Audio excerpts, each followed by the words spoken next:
कल हम पढ़ रहे थे कूलम्स लॉ, उसका तकरीबन हाफ पोर्शन हमने किया था, जिसमें हमने कूलम्स लॉ का पूरा एक्सप्रेशन डिराइव किया। थोड़ा सा मैं चलते उसको रिवाइज करता जाऊँ। कूलम्स लॉ में था कि फोर्स ऑफ अट्रैक्शन और repulsion between two point charges is directly proportional to product of magnitude of charges and inversely proportional to square of distance between them। जितना चार्जेस बड़े होंगे उनका प्रोडक्ट उतना, चार्जेस का जितना मैग्नीट्यूड ज़्यादा होगा उतना उनका प्रोडक्ट भी ज़्यादा होगा, उनके दरमियान फ्रिक्शन या रिपल्शन की फोर्स भी ज़्यादा होगी। उसके बाद चार्जेस के दरमियान डिस्टेंस जितना ज़्यादा होगा अट्रैक्शन रिपल्शन की फोर्स कम होगी। अगर डिस्टेंस कम होगा फोर्स ज़्यादा होगी, डिस्टेंस ज़्यादा होगा फोर्स कम होगी। मैंने आपको बताया था कि कोई भी क्वांटिटी जो कि डिस्टेंस के स्क्वायर के इनवर्सली प्रोपोर्शनल हो, उसके लिए हम टर्म इस्तेमाल करते हैं कि वो बेस इनवर्स स्क्वायर लॉ। फिर हमने इक्वेशंस को कंबाइन किया,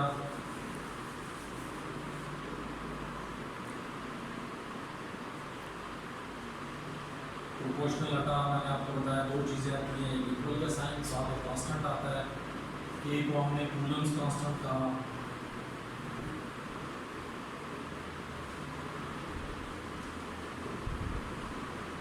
या इलेक्ट्रिक कांस्टेंट भी इसको कहते हैं। इसकी वैल्यू हमने दी 1/4πε0 9 × 10⁻⁹ न्यूटन मीटर स्क्वायर पर कूलम स्क्वायर। एप्सिलॉन नॉट मैंने आपको बताया था ये परमिटिविटी होती है फ्री स्पेस की, यानी कोई भी मीडियम अपने अंदर से कितनी इलेक्ट्रिक फील्ड लाइंस को गुजर देता है या कोई मीडियम कितनी इलेक्ट्रिक फोर्स अपने में से पास होने देता है, इसी को परमिटिविटी बताया था। फिर इसकी वैल्यू हमने क्वेश्चन 3 में पुट किया तो हमारे पास एक फॉर्म आ गई कूलम्स लॉ की Q1/4πε0 Q1 Q2/r², जिसको जब हमने वेक्टर फॉर्म में लिखा तो 1/4πε0 Q1 Q2/r², उसका मैग्नीट्यूड हो गया और साथ यूनिट वेक्टर उसका आ गया जो कि उसकी डायरेक्शन को शो कर रहा है। और डायरेक्शन हमेशा इलेक्ट्रिक फोर्स की एक चार्ज से दूसरे चार्ज की, तो फर्स्ट से सेकंड और सेकंड से फर्स्ट दोनों सूरतों में हो सकती है। अब इसी सिलसिले को हम आगे बढ़ाएंगे। जैसा कि हमने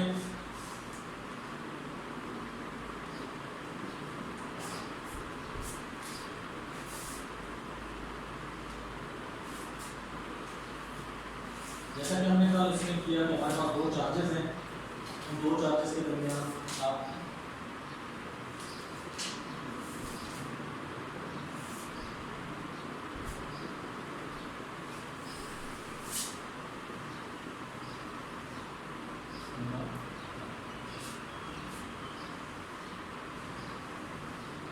Q1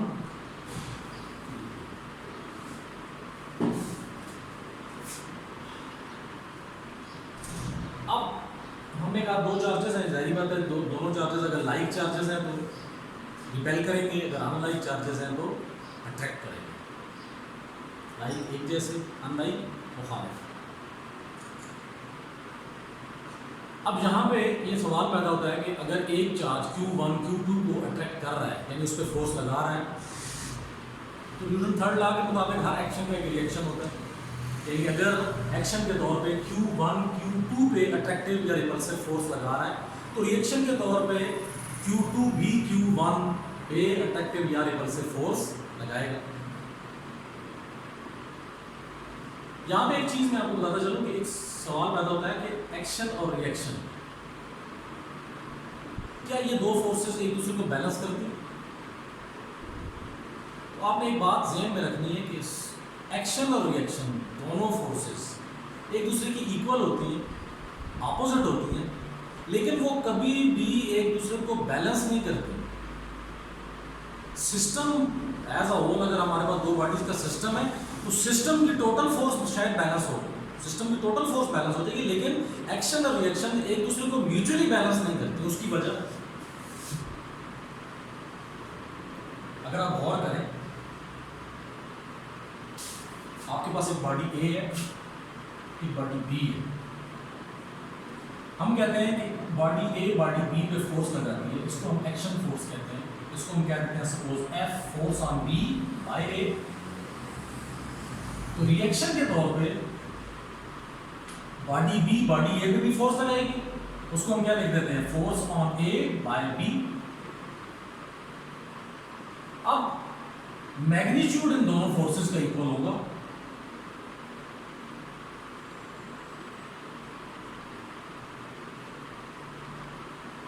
लेकिन जब मैंने वेक्टोरियली लेंगे, डायरेक्शन दोनों की अपोजिट है, लिहाजा जब वेक्टोरियली लेंगे तो हम लिखेंगे F B is equal to minus F A B, यानी दोनों फोर्सेस इक्वल, मैग्नीट्यूड में इक्वल, लेकिन उन दोनों की डायरेक्शन अपोजिट। इसका मतलब ये हुआ कि अगर मैं इस एफ ए बी को इधर ले आऊं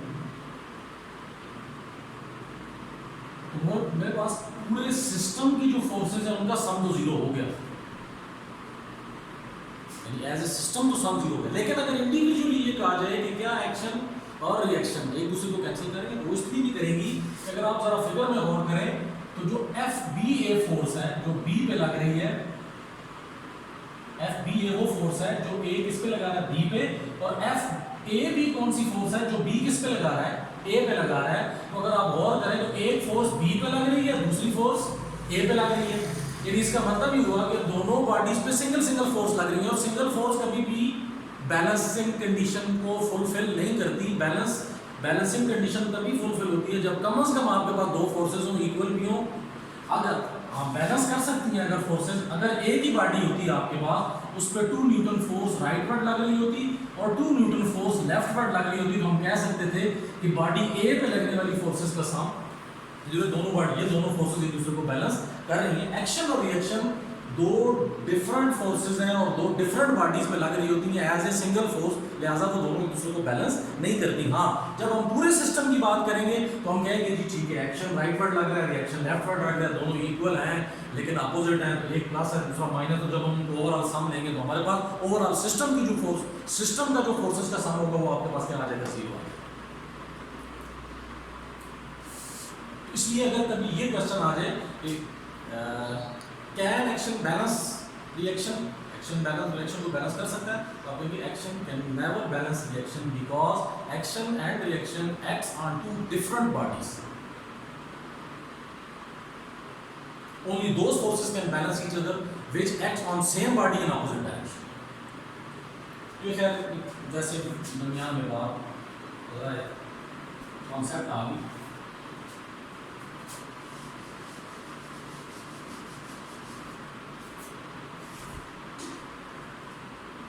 आपके पास फोर्स Q1 Q2, अब यहां पे दो फोर्सेस हैं, एक वो फोर्स होगी जो Q1 Q2 पे लगाएगा, ये एक्शन होगी। रिएक्शन के तौर पे वो फोर्स होगी जो Q2 Q1 पे लगाएगा। Force exerted on Q2 bye Q1, तो हम इसको लिखेंगे कि force on 2 by 1, 1/4 by epsilon is given by equation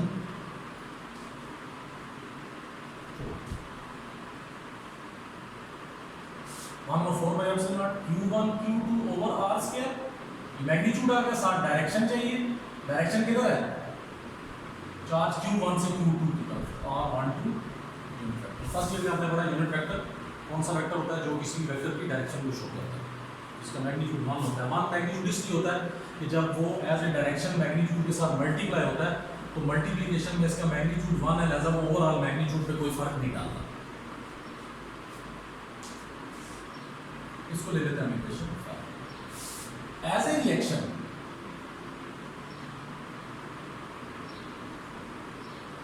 force exerted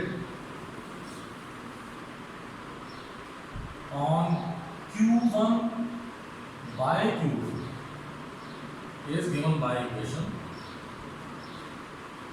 4। तो राइटिंग समझ आ रहा है। F12 force on 1 by 2, 1/4 by epsilon Q1 Q2 over R square, R21 2 से 1 डायरेक्शन। अगर आप गौर करें तो इन दोनों फोर्सेस का मैग्नीट्यूड सेम है,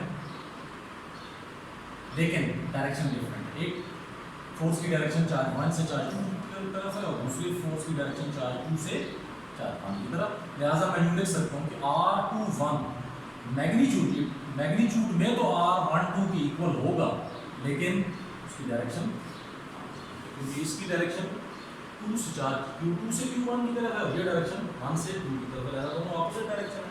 अगर एक को हमने प्लस लिया, एक वैसे कन्वेंशन है कि अमूमन जो प्लस माइनस के लिए ये चीज़ ध्यान में रखनी है कि अपने फर्स्ट ईयर में पढ़ा है जो राइट वर्ड फोर्सेज हैं वो उनको अमूमन पर, ये कन्वेंशन है, कन्वेंशन में नहीं रिवाज है।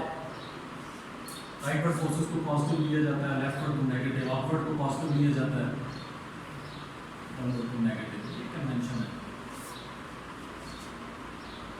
लिहाजा अब हम क्या करेंगे, F12 = 1/4πε Q1 Q2 over R square. इस R21 की जगह हम क्या लिख देते हैं, माइनस R। अब ये माइनस साइन है, जाहिर बात है जब मल्टीप्लिकेशन में प्लस और माइनस टर्म्स आपस में मल्टीप्लाई हो तो आपके पास ओवरऑल आंसर क्या आ जाता है, नेगेटिव आ जाता है। इस तरह हम 2 × -3 आपके पास क्या जो आपको -6।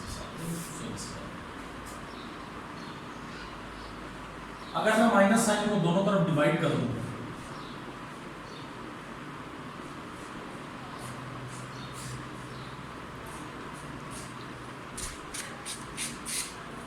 समझाने के लिए माइनस साइन को दोनों तरफ डिवाइड कर दूं तो ये माइनस माइनस कैंसिल हो जाएगा और ये आपका माइनस इस तरफ शिफ्ट हो जाएगा।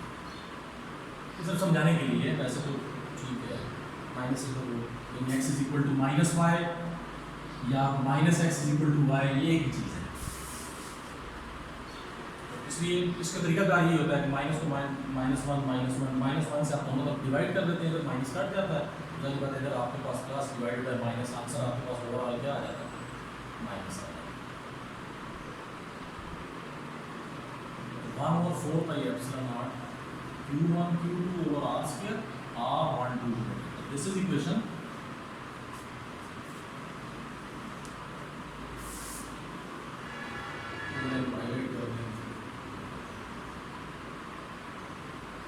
इसको मेरे थे इक्वेशन 6। अब अगर आप देखें इक्वेशन 5 और इक्वेशन 6 दोनों के right hand side same 1/4πε0 Q1 Q2 और R square R12 unit vector, 1/4πε0 Q1 Q2 और R square R12 unit. Comparing equation 5 and 6, side same है, ऑटोमेटिकली जब राइट हैंड साइड सेम है लेफ्ट हैंड साइड भी same हो जाएगी, comparing हो सकती है। तो F21 = -F12, ये चीज़ आपके पास प्रूव होगी कि दोनों फोर्सेस इक्वल है मैग्नीट्यूड में, लेकिन नेगेटिव साइन क्या शो कर रहा है कि दोनों की डायरेक्शन अपोजिट है। अगर एक राइट वर्ड है तो दूसरी लेफ्ट वर्ड है, एक्शन और रिएक्शन वैसे भी इक्वल और अपोजिट, लेकिन इनका मैग्नीट्यूड सेम होगा। अगर there magnitude will be equal, magnitude of forces will be magnitude के साथ बार लगा रहे हैं, मैग्नीट्यूड में बार होता है स्केलर क्वांटिटी, उसके लिए आप उसे साइन की जरूरत है। तो यहाँ से क्या चीज़ साबित हुई, कूलम लाभ एक और चीज़ साबित होगी, ठीक है हमने उसकी एक्सप्रेशन निकाली, फोर्सेस हैं, लेकिन अगर आप उसमें ये देखें तो एक चार्ज फर्स्ट चार्ज अगर सेकंड चार्ज पे फोर्स लगा रहा है तो रिएक्शन के तौर पे सेकंड चार्ज भी फर्स्ट चार्ज पे फोर्स लगाएगा, दोनों फोर्सेस का मैग्नीट्यूड इक्वल होगा, डायरेक्शन अपोजिट होगी। अच्छा, अब यहाँ से ये सारे का सारा चीज़ हमने डिस्कस की तब तक जब तक कि दोनों चार्जेस के दरमियान स्पेस है, free space as a medium use होगी। बाज़ बात ये होता है कि आपके पास कोई चार्जेस के दरमियान आपका एयर के स्पेस वैक्यूम के अलावा कोई और मीडियम दिया है, वैक्यूम एयर सबसे ज़्यादा परमिटिविटी वैक्यूम की है, वैक्यूम सबसे ज़्यादा अलाउ करता है इलेक्ट्रिक फोर्स को पास, उसके बाद एयर, फिर इसी तरह जो जो मीडियम्स आपके डेंस होते जाते हैं तो परमिटिविटी आपकी कम होती है।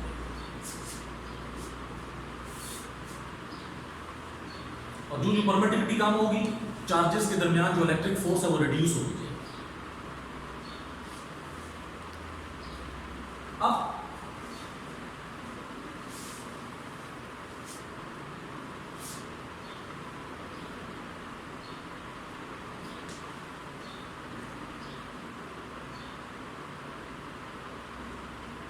इफ देयर इज, अगर दोनों चार्जेस के दरमियान, पहले फ्री स्पेस थी, अब अगर दोनों चार्जेस के दरमियान, यहां पे मीडियम आपका फ्री स्पेस है,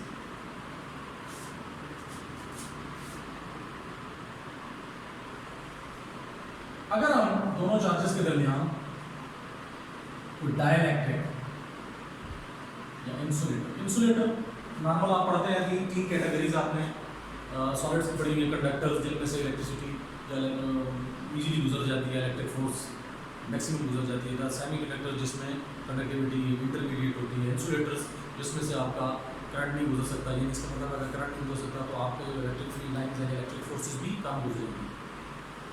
तो खैर करंट एक रहता है एस्पेक्ट है, इलेक्ट्रिक फोर्सेस का एक रहता है एस्पेक्ट है, करंट में मूविंग चार्जेस आ जाते हैं। अभी हम इलेक्ट्रोस्टैटिक्स को डिस्कस करें तो यहाँ पे इंसुलेटर आप कह सकते हैं वो मीडियम है जो अपने अंदर से इलेक्ट्रिक फील्ड लाइंस को नहीं गुजरने देता या बहुत कम गुजरने देता है, यानी इसका मतलब है परमिटिविटी बहुत ही कम है।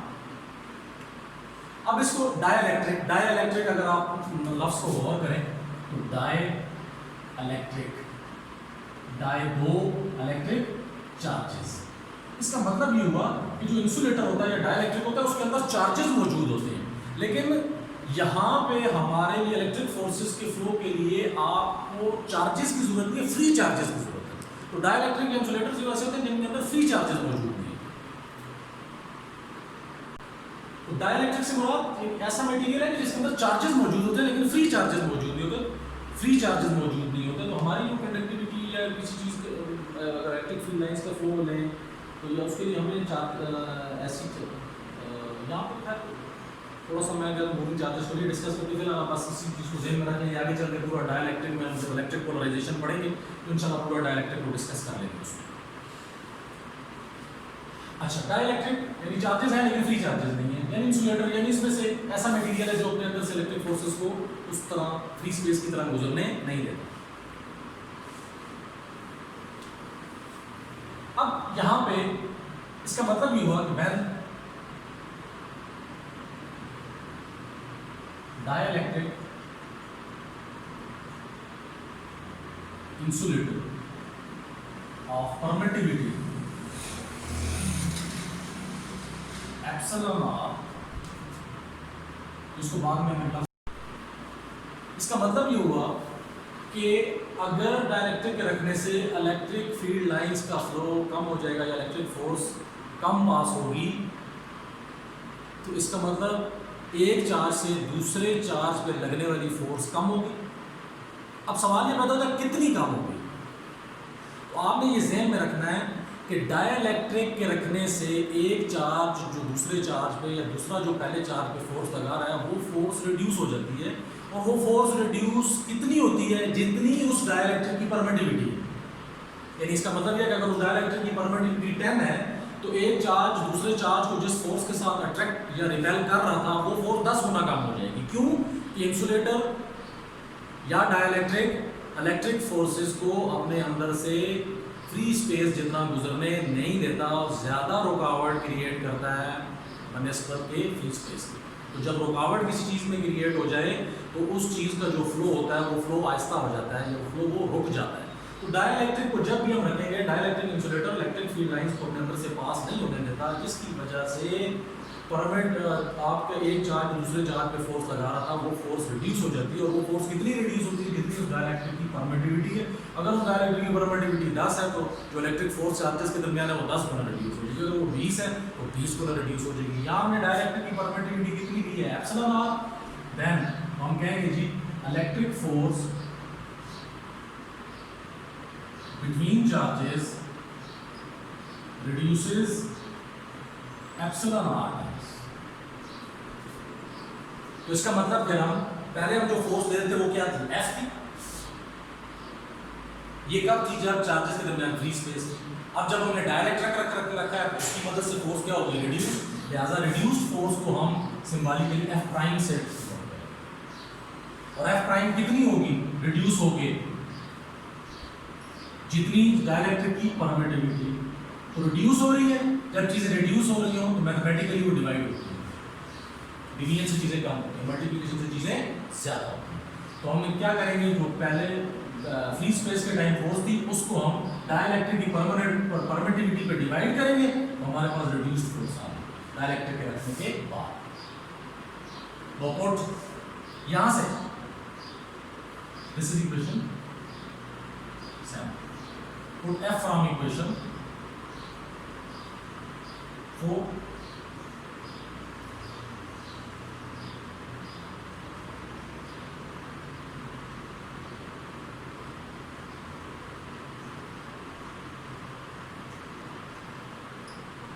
over 4 pi epsilon naught q1 q2 over cos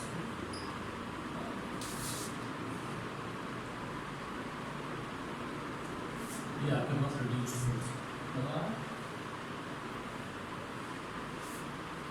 अच्छा जी, इसे ले लेते हैं इक्वेशन 8।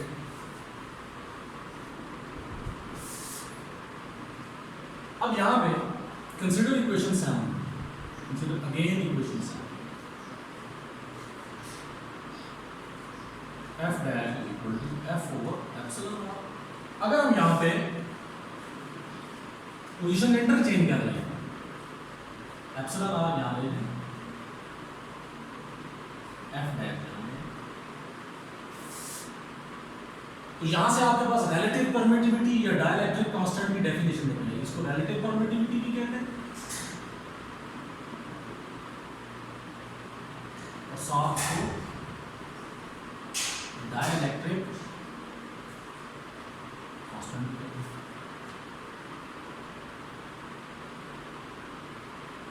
अब यहां से मैं इसको डिफाइन भी कर सकता हूं कि रिलेटिव परमिटिविटी क्या है।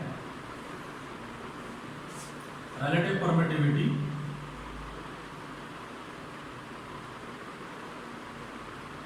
or dielectric constant. It is defined as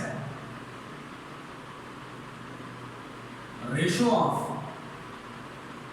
force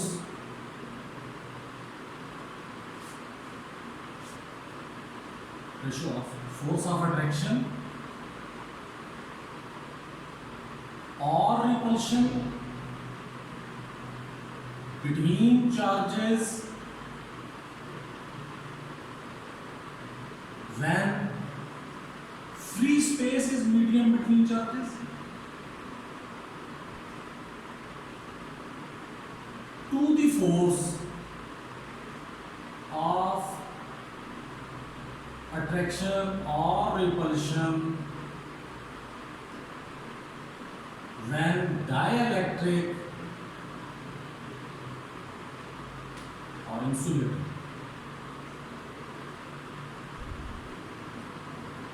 is medium between charges।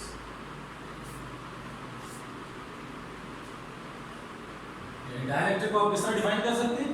डायरेक्ट्रिक constant की रिलेटिव परमिटिविटी को, ये रेशो है फोर्स की, फोर्स ऑफ अट्रैक्शन और रिपल्शन बिटवीन चार्जेस की, कब? जब चार्जेस के दरमियान मीडियम फ्री स्पेस था या एयर थी, free space, to the force, और कब की फोर्स? जब उन्हीं चार्जेस के दरमियान हमने क्या रख दिया? डाइलेक्ट्रिक रख दिया। तो फ्री स्पेस जब मीडियम था उस वक्त चार्जेस के दरमियान फोर्स डिवाइडेड बाय जब हमने डाइलेक्ट्रिक रखा चार्जेस के दरमियान उस वक्त चार्जेस के दरमियान जो फोर्स है, इस रेशो को हम क्या कहेंगे? रिलेटिव परमिटिविटी या डाइलेक्ट्रिक कांस्टेंट। और यहाँ पे एक बड़ी इंपॉर्टेंट चीज कि मैंने आपको क्या बताया कि फोर्स मैक्सिमम कब होती है चार्जेस के दरमियान अट्रैक्शन या रिपल्शन की? जब चार्जेस के दरमियान फ्री स्पेस मीडियम होता है। इसका मतलब ये हुआ कि फ्री स्पेस जब मीडियम था, फ्री स्पेस जब आपका मीडियम था,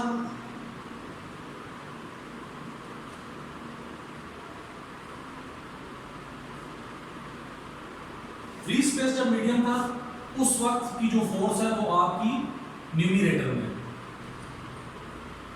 और जब डायलेक्ट्रिक मीडियम था चार्जेस के दरमियान उस वक्त की जो फोर्स है वो डिनोमिनेटर में।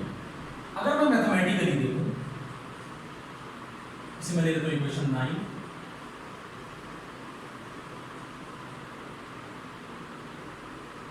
अगर मैं देखूं कि फ्री स्पेस जब मीडियम था उस वक्त जो फोर्स थी वो आपकी ज्यादा थी, और जब डाइलेक्ट्रिक हमने चार्जेस के दरमियान रखा उस वक्त आपकी फोर्स रिड्यूस होगी, और कितनी रिड्यूस हुई, जितनी डाइलेक्ट्रिक की परमिटिविटी थी।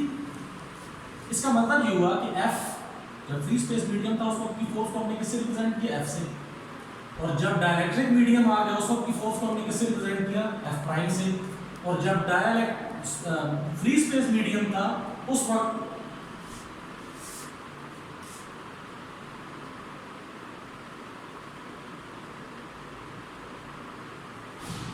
की फोर्स आपकी ग्रेटर है किससे, उस वक्त की फोर्स से जब आपने डाइलेक्ट्रिक चार्जेस के दरमियान रखा। तो इसका मतलब है F is greater than F prime. अगर मैं F प्राइम से दोनों तरफ डिवाइड कर दूं, मेरे पास क्या जवाब आ जाएगा, F over F prime is greater than 1, और F ओवर F प्राइम किसके बराबर मैंने प्रूव किया, रिलेटिव परमिटिविटी का, यानी इसका मतलब है कि relative permittivity is always greater than 1। Relative permittivity is always greater than 1, यानी ये क्या चीज साबित कर रही है, relative permittivity is always greater than 1 का मतलब क्या है कि जब भी चार्जेस के दरमियान फ्री स्पेस होगी, मैक्सिमम फोर्स ऑफ अट्रैक्शन या रिपल्शन चार्जेस के दरमियान उसी में होगी।